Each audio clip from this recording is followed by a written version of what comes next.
Next slide, please. You had redlining that was going on, where again, people couldn't get homes and live in certain communities. You also had sundown towns. So those kind of worked hand in hand. You had some community members that was like, okay, we're going to kind of figure out a crafty way to redline you. You had other ones like, yo, don't be in these city limits when the sun go down, right? Next slide, please.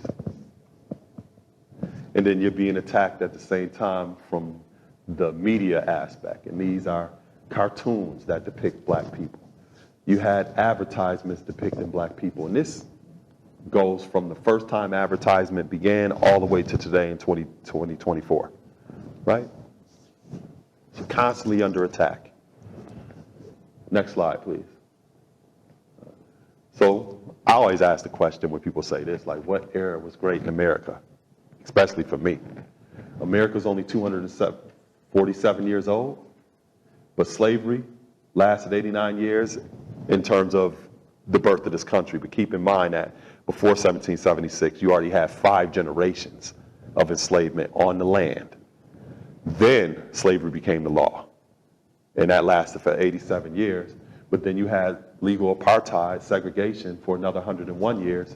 So that equals 188 years that black people were considered slaves, less than, and every other thing besides an equal citizen in this country, which means 76% of the time America has existed, black people were legally restricted from participating in it, right? And I know that, you know, we may see Jay-Z and Beyonce and some of these other millionaires, and it may look like they represent us as a group. No. No, when you actually look at the data statistically, as a group, black people are no farther along social economically than we were in the 1800s. Right.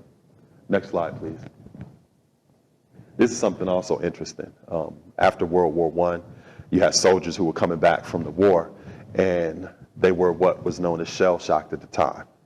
But shell-shocked eventually became redefined as post-traumatic stress disorder. And because of that, people begin to see how that affected their livelihood and their quality of life, right? Where they begin to see a decreased quality or access to health care, you know, for veterans. Psychological symptoms, negative coping behaviors. Many people became addicted to substances, right? Substance abuse. Physical health outcomes, cardiovascular disease, decreased birth weight in children, increased blood pressure, physical injury. All of these things were recognized from soldiers coming back from war, right? And it was clear to be able to see those type of effects of how a war zone would impact people. Next slide, please. But these are the exact same things you would see with enslaved people. The exact same things, right? Because an enslaved person is in a war zone. These are prisoners of war, right? They're living under domestic terrorism in this country. And if you're living under these conditions for generations, that is being passed on to the next generation moving forward. And then when slavery ended in 1863 on paper, because you can't legislate people's attitudes, when it ended on paper in 1863, you remember that great program that the government created to address like the post-traumatic stress for enslaved people? No. No. It wasn't offered to enslaved people, and it was not offered to enslavers. And that is even something to even think about.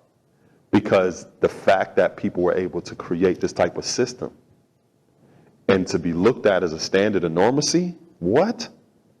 And not be psychologically evaluated or even addressed, is something to think about, right?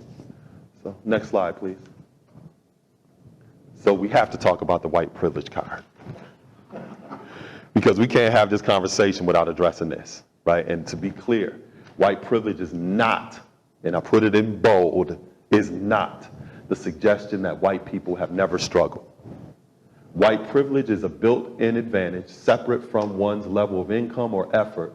Now, as white men, you have a little bit more white privilege than white women, to be clear.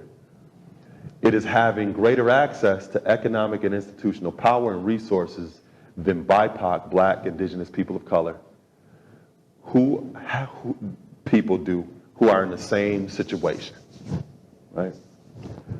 Next slide, please. And here's some examples of white privilege. Number one, the privilege of historically having a better relationship with police. Keep in mind that the first police forces were organized in Boston, and they stem from slave patrols, night riders, and night watchmen to protect the property. And keep in mind, Black people were considered property, to protect the property of those who actually own things. So the privilege to connect to that relationship and have that with law enforcement is something that is a privilege. The privilege of being favored by school authorities and historically attending segregated schools of affluence. The privilege of learning about whiteness in school as the standard perspective of all subjects. Now that's something that a lot of times people don't take in consideration. When you're learning any of the subjects in school, usually it's being taught from the perspective of some benevolent white person that came up with this idea or came up with this invention or whatever. It's not really told from my perspective, right? And because of that, that is a privilege to go to school and to learn and to have access to these type of perspectives that usually is not taken into consideration the other type of perspectives of other people.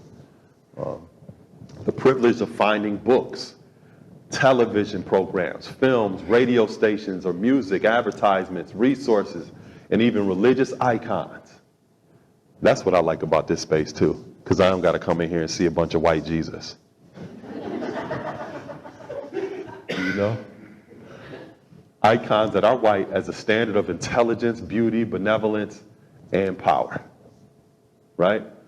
It's kind of like sometimes I may look through books, and especially for my daughter, you know what I'm saying? I specifically buy her dolls that look like her. I specifically buy books that reflect her and other people, right? Because I know that we live in a society where her perspective, her sense of esteem, her sense of confidence is not something that is considered the standard or the status quo.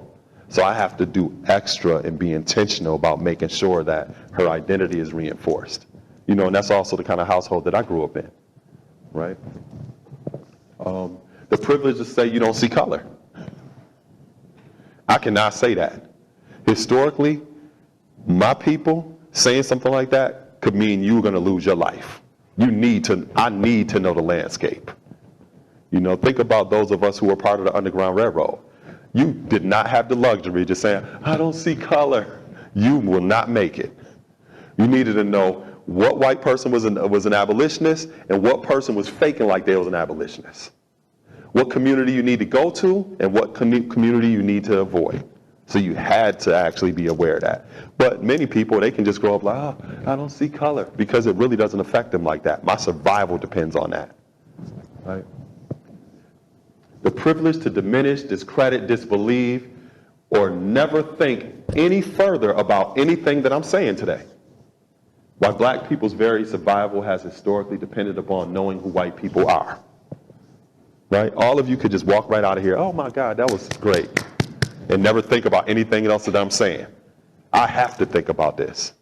It doesn't mean that, you know, I'm walking around paranoid or something like that, but many of us are. Many of us literally are crazy out of our minds because we live in a society where everybody's telling us what you feel and what you see is not real.